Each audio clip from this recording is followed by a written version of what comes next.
বড় ভাই তোমার খুব চিন্তায় আছো? আছি রে, খুব টেনশনে আছি। বস, টেনশনটা তুই যে এত আইসস তোরেই কই। টেনশনটা হইলো তোর, আসলে খুব টেনশনে আছি। তুই শুনবি কিনা? কি বিষয়ে টেনশনটা বলো। টেনশনটা হইলো বাংলাদেশ সরকার 2017 কিংবা 18 কিংবা 20 সালে একটা গড়ে হিসেব করছিল ছেলে আর মেয়ে, যে একটা করে ছেলের ভাগ্যে মনে কর যে 3.5টা করে মেয়ে পড়ছে।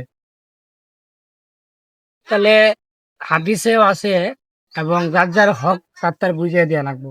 অবশ্যই বুঝাই দেওয়া লাগবে। কারো হক কিন্তু নষ্ট করা যাবে না। না যাবো না না না।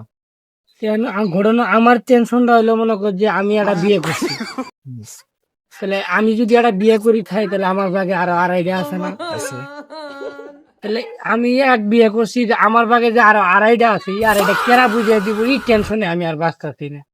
কেন আমি যদি 2.5টা বিয়ে যদি নাও করি, তাহলে ওর হক মারা হবো না? হ্যাঁ হবো না? হবো। তাহলে আমি এই টেনশনে আর বাঁচতেছি না। আমি চাই না যে কারো হক নষ্ট করি।